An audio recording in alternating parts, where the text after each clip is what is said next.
Epístola de Paulo aos Filipenses, no capítulo 4. Filipenses, capítulo 4. A leitura será do primeiro versículo ao versículo 5º.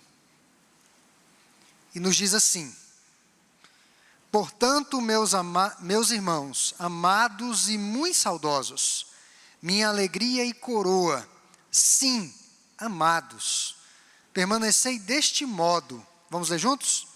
Firmes no Senhor. Rogo a Evódia e rogo a Sintique, pensem concordemente no Senhor. A ti, fiel companheiro de jugo, também peço que as auxilies, pois juntas se esforçaram comigo no Evangelho. Também com o Clemente e com os demais cooperadores meus, cujos nomes se encontram no livro da vida. Alegrai-vos sempre no Senhor. Outra vez digo, alegrai-vos. Seja a vossa moderação conhecida de todos os homens. Perto está o Senhor. Neste último capítulo de Filipenses, Paulo se afasta das suas explicações dos grandes propósitos de Deus em Cristo e começa as suas exortações finais para que os crentes efetivamente vivam de acordo com as grandes verdades que foram lhes ensinadas até este momento. A nossa temática essa noite é que a igreja é chamada a permanecer firme. Todos nós temos um chamado a que permaneçamos firmes. E mais uma vez Paulo utiliza uma expressão do meio militar. Era o soldado que não baixava a guarda em momento algum. Ontem, quando nós fomos a Guarapuava, nós passamos em frente ao Palácio da Alvorada e lá estavam os dragões da Independência, às portas do palácio, imobilizados, vigilantes, por horas naquela mesma posição, firmes, inarredáveis na sua missão daquela tarde, de guardar as entradas do palácio. Eu quero falar sobre alguns preceitos práticos para que a igreja exercite, a fim de que possa permanecer firme na fé, firme, inabalável. O primeiro preceito é uma comunhão triunfante. A necessidade de comunhão. Versos 2, ou versos 2 ao 3, nós vemos isso de uma forma muito clara. É importante ressaltarmos que Paulo já havia exortado a igreja de Filipos sobre os falsos ensinos, como nós vimos no capítulo 3, do verso 1 ao 19. Todavia, Paulo não se esquivou de falar sobre as dificuldades de relacionamento que de alguma forma estavam refletindo negativamente em toda aquela igreja. A desarmonia entre dois membros de forte liderança era alvo da preocupação de Paulo.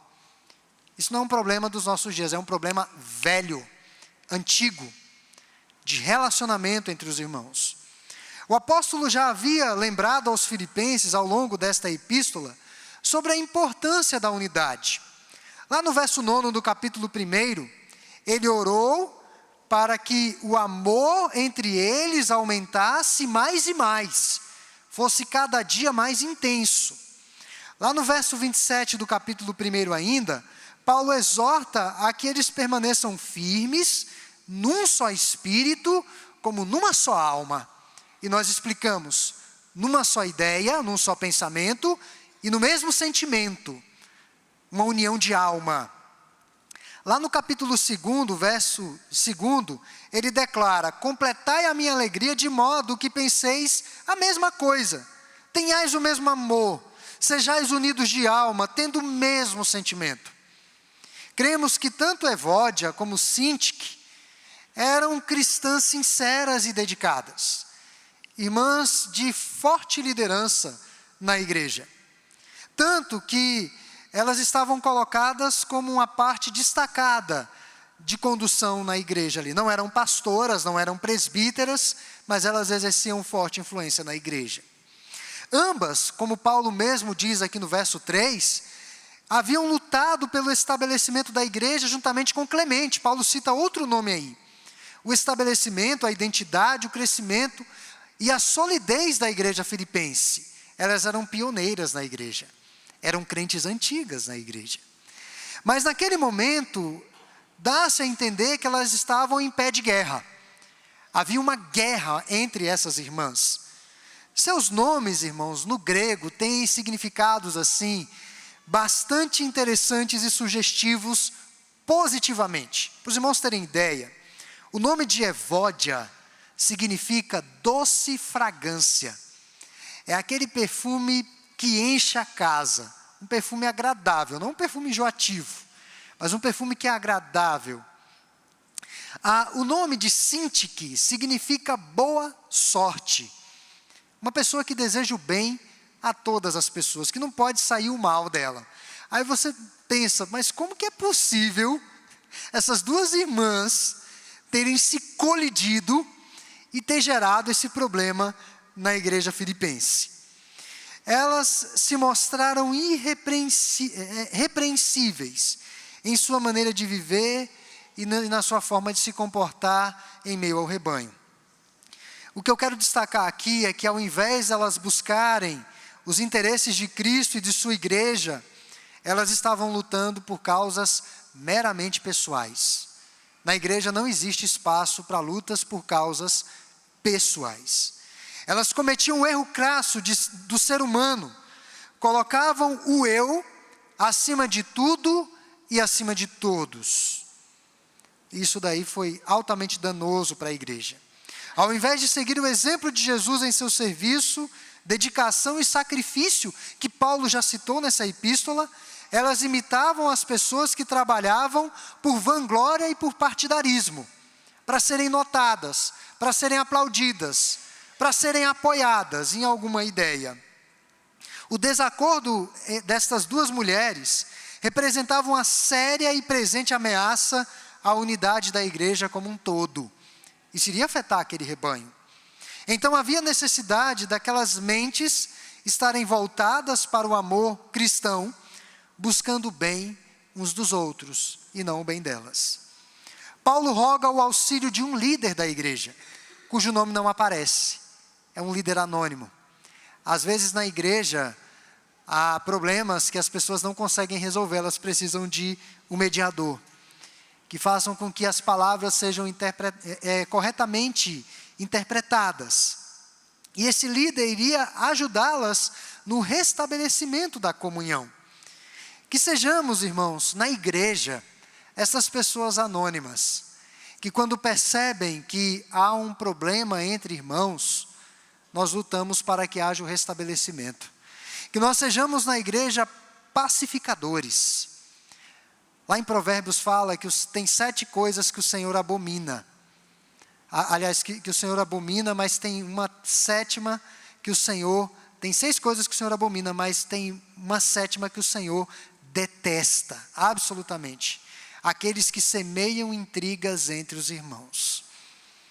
Então, Paulo exorta a que esse irmão faça essa ponte.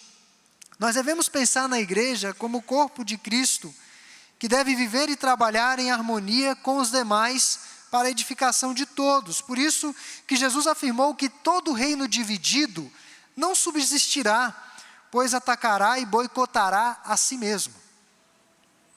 Paulo as exorta a pensar concordemente no Senhor. E eu quero dizer aos irmãos que é possível sim, pensarmos e nos iludirmos que temos comunhão com Deus desunidos os nossos irmãos. Isso é um ledo engano.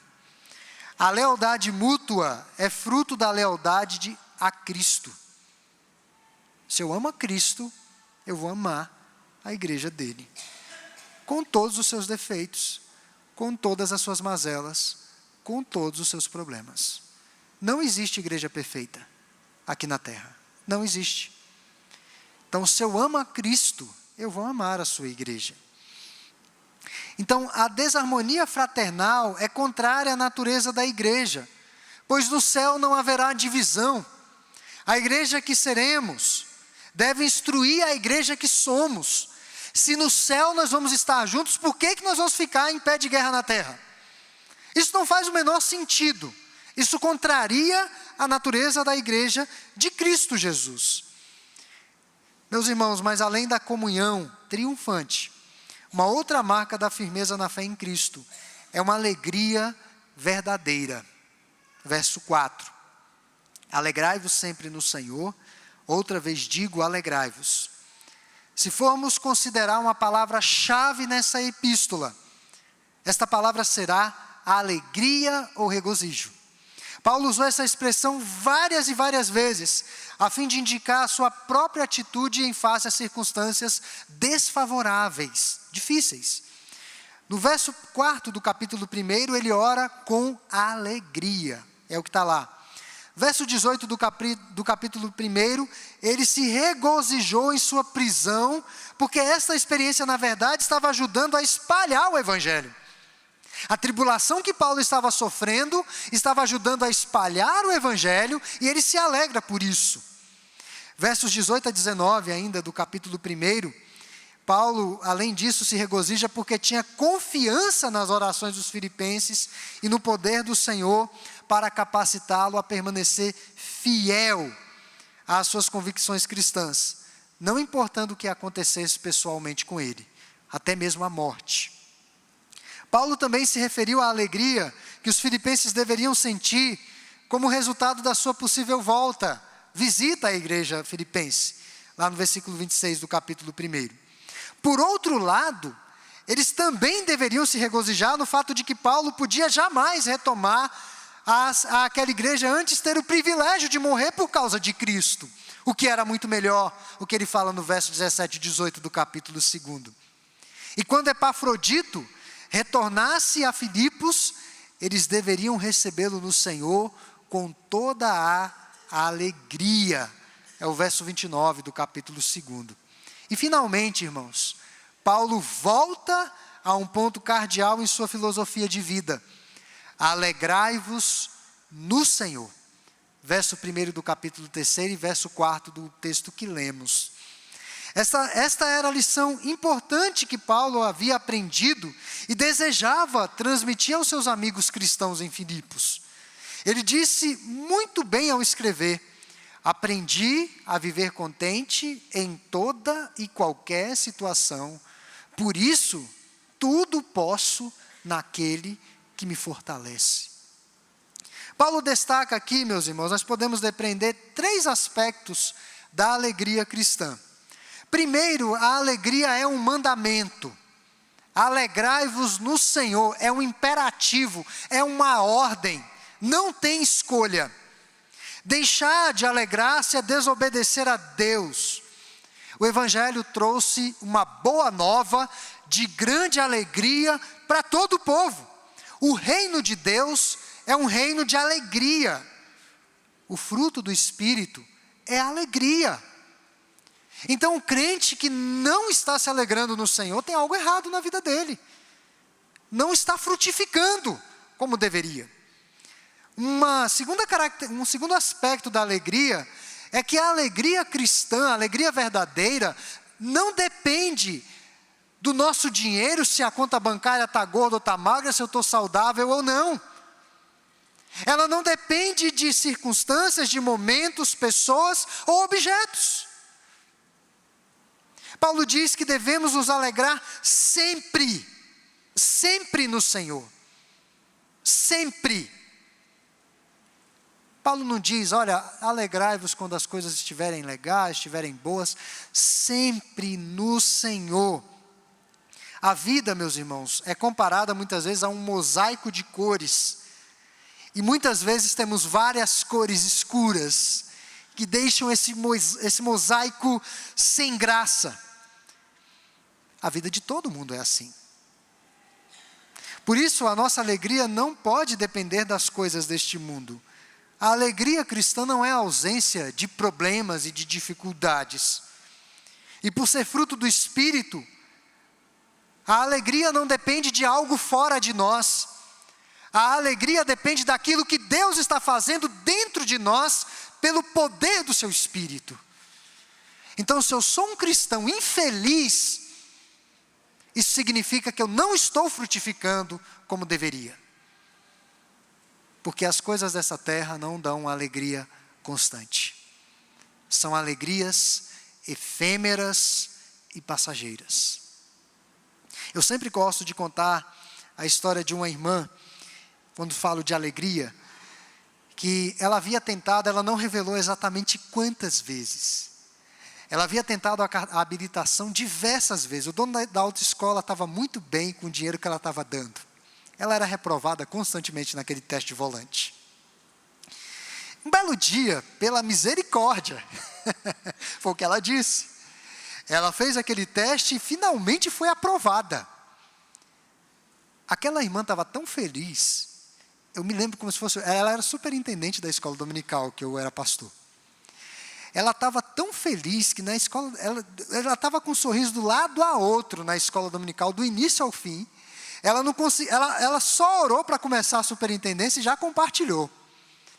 Meus irmãos, é que eu tinha dificuldade, eu não conseguia tirar a carteira e Deus me abençoou. E eu tirei a habilitação. E muito feliz.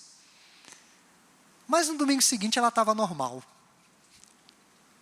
Havia passado aquele momento de euforia. E muitos confundem esses momentos com alegria verdadeira. Isso não é alegria. A alegria cristã, ela independe de circunstâncias externas. Mas há um terceiro aspecto também. A alegria cristã é Cristo Jesus. Alegrai-vos no Senhor. Alegrai-vos sempre no Senhor. Nossa alegria, portanto, é uma pessoa, e não a ausência de problemas.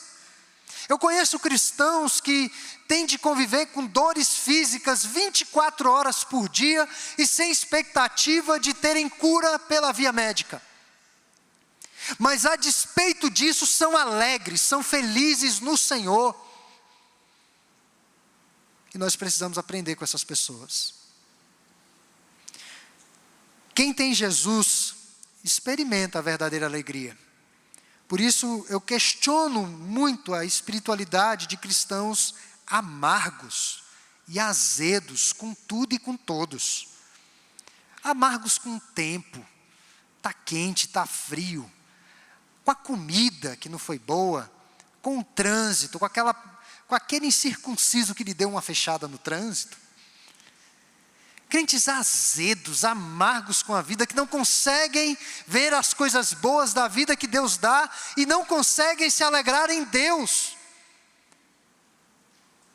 A alegria nos capacita a passar pelas provações. Quem não tem Jesus pode experimentar momentos de alegria. E são muitos. Mas quem não tem Jesus jamais vai experimentar a verdadeira alegria. Isso é muito triste. Quem não tem Jesus é só alguns momentos.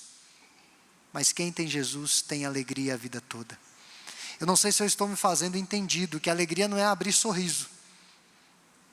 A alegria é um estado de espírito conectado com Deus pelo Espírito Santo e frutificando a alegria, a despeito das circunstâncias.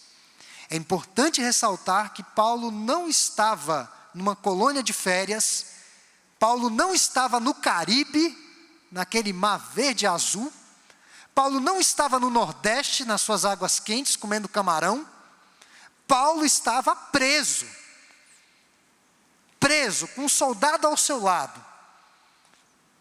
E ele diz: irmãos, alegrai-vos sempre no Senhor. Mas além da comunhão triunfante, da alegria verdadeira, uma última marca que eu quero destacar para uma fé firme em Cristo, é um equilíbrio evidente. Verso 5.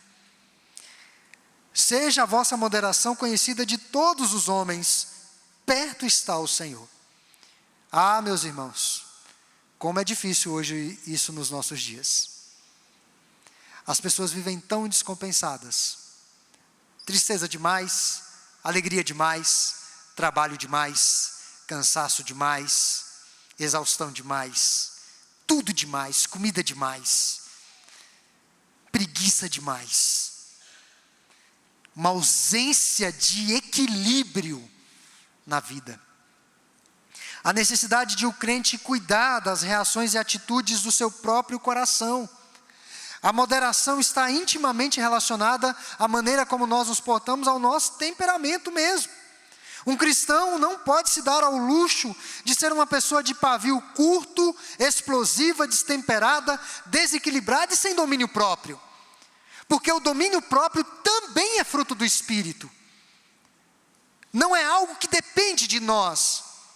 Embora o nome seja domínio próprio, mas é uma ação de Deus em nós. O cristão não tem direito de fazer isso. A ausência de domínio próprio é uma evidência da falta de fruto do Espírito. O nosso desafio, palavras temperadas com sal, atitudes que edificam as pessoas do nosso convívio e a moderação precisam refletir o caráter de Jesus. A palavra grega para moderação, que foi aplicada aqui por Paulo, também foi usada por Aristóteles, o filósofo grego, para descrever não apenas o que é justo, mas melhor ainda do que justiça. A moderação é expressada quando não se aplica a lei seca, mas aplica-se a misericórdia. Jesus não aplicou a lei seca em relação à mulher surpreendida em flagrante adultério. Ele não fez isso. Moderação bíblica é uma disposição amável e honesta com as outras pessoas, a despeito das suas faltas. Disposição esta firmada em Deus. Ser uma pessoa moderada é estar pronta a abrir mão da retaliação ou da vingança que se tem direito, para que o outro seja perdoado. E quem dirige aqui sabe o que eu vou dizer agora. Quem dirige aqui já fechou alguém na vida. Todo mundo aqui que dirige já fez isso. De repente você entrou na pista, veio aquele buzinão. Certamente você não fez aquilo intencionalmente. Uma desatenção, você realmente não viu o carro, excesso de preocupação, ir ao volante sem prestar atenção e etc. Mas vai alguém te fechar. Já sobe aquela ira, como se a pessoa tivesse a intenção. E mesmo que tivesse a intenção, ainda assim, a moderação apregoa que nós não temos direito de agir como muitas vezes agimos. Conforme William Hendrickson, um comentarista bíblico norte-americano do século passado, a verdadeira bem-aventurança não pode ser alcançada pela pessoa que rigorosamente insiste em seus direitos pessoais. Essa pessoa nunca vai ser feliz. O cristão é aquele que crê ser preferível sofrer a injustiça a cometer a injustiça. Ele sofre o dano. Paulo encerra afirmando: perto está o Senhor. Pode significar que o Senhor está ao nosso lado. A brevidade da vinda do Senhor para julgar, vingar a nossa causa e nos recompensar. Eu prefiro mais essa parte. É o Senhor quem vai se vingar por mim. Eu compartilhei com os Fios de Prata esses dias um golpe que eu sofri, um golpe financeiro. Eu me lembro quando eu sofri esse golpe pela internet, mas eu fiquei muito irado. Nossa, foi terrível. E aí eu fui à delegacia, registrei boletim de ocorrência, e eu já estava sendo tentado a fazer a oração imprecatória. Senhor, mata. Era isso mesmo. Tanta raiva que eu fiquei. Aí lá pelas tantas, que muitos salmistas fizeram isso. Salmo 137, último versículo, quando os filhos de Deus estão na Babilônia e as harpas estavam nos salgueiros, e os babilônios zombando deles, dizendo: por que vocês não cantam um hino de louvor ao Deus? Vocês não gostam de cantar? Ele diz lá no último versículo: ó Babilônia, feliz aquele que pegar os seus filhos e esmagar a cabeça deles contra as pedras. Uma oração imprecatória. Mas aí veio o Evangelho. E eu não fiz uma oração imprecatória. eu pensei, Senhor, talvez essa pessoa cometeu esse golpe para eu orar por ela. Eu vou orar por essa pessoa. Não imprecatoriamente, mas para que o Senhor tenha misericórdia dela. E essa causa eu entrego nas suas mãos. O Senhor é o vingador. O vingador é Deus. Essa tem que ser a nossa postura. Perdemos, e às vezes uma perda financeira que afeta muitas pessoas, pessoas ficam desestruturadas por causa de dinheiro. Onde é que está o nosso coração? Nosso coração está no Evangelho ou no dinheiro? O nosso coração está no Evangelho ou nos nossos direitos? O nosso coração está no Evangelho ou na nossa felicidade pessoal? Ou na nossa razão? Ou na nossa saúde? Onde está o nosso coração? É um momento de sondagem. Portanto, irmãos, a gentileza é um subproduto da alegria. A alegria nos dá a força para sermos gentis com aqueles que se opõem a nós. E Paulo deseja que a nossa gentileza seja evidente a todos. Todos. Paulo então nos lembra que o Senhor está próximo. Pode haver conflito em toda parte, mas o Senhor está lá também em meio aos conflitos. Então eu quero concluir que a igreja é chamada a permanecer firme. E esses são alguns preceitos práticos para que nós permaneçamos firmes no Senhor. Uma comunhão triunfante que supera todas as coisas, todas as diferenças. Tem irmãos na igreja que talvez você não goste. Mas tem que orar a Deus para que tire isso do seu coração. A alegria verdadeira. Talvez tenhamos aqui crentes infelizes. A partir de hoje, ore a Deus para pedir no fruto do Espírito. Pedindo a Deus que lhe dê alegria. E já emendando aqui, pedindo a Deus que lhe dê domínio próprio. Um equilíbrio evidente a todos. E não só no que diz respeito a temperamento. Equilíbrio próprio em tudo o que diz respeito à nossa vida. Pessoas que são viciadas em televisão, viciadas no Netflix, viciadas em comida, viciadas. Cuidado com isso. Isso é um sinal de falta de domínio próprio. E se você é crente, tem que orar a Deus pedindo para que te liberte dessas coisas. Às vezes quando eu percebo que estou viciando em alguma coisa, eu paro de fazer. Completamente. Há 4 meses que eu não tomo café. Mas não foi por causa do vício, foi por causa de uma questão de saúde. Mas às vezes nós temos que fazer coisas assim. Porque a nossa vida não deve ser dominada pelas coisas deste mundo, mas a nossa vida deve ser dominada por Cristo.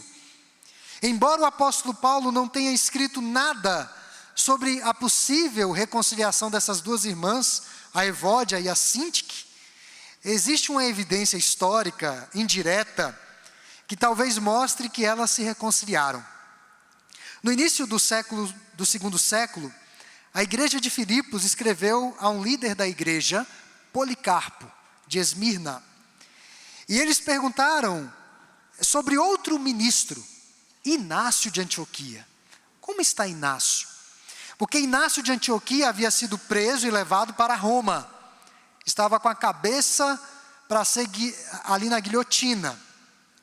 Nós não temos na íntegra a carta da igreja de Filipos a Policarpo. Mas a resposta de Policarpo foi preservada ao longo da história.